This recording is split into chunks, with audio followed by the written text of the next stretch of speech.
કેમ છો મિત્રો? જય માતાજી। આજે હું આવ્યો છું રમેશભાઈની વાડીએ। એમને ઘઉં આવ્યા છે તો તમે જોઈ શકો તેમ ઘઉં લીલાછમ છે, જોઈ લો ફાર્મમાં।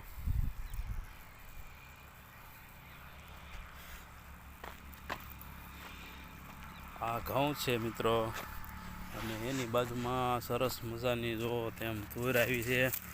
આપણે આજે તુર પણ ખાઈશું। આ તુર છે મિત્રો, અને આખી વાડીમાં ઘઉં આવ્યા છે। અને આ રમેશભાઈનો બગીચો છે, જામફળ છે, અલગ અલગ ઝાડવા વાવ્યા છે। અને તમે જોઈ શકો તેમ સુરજ દાદા આથમવાની તૈયારી છે, તમે જોઈ શકો તેમ।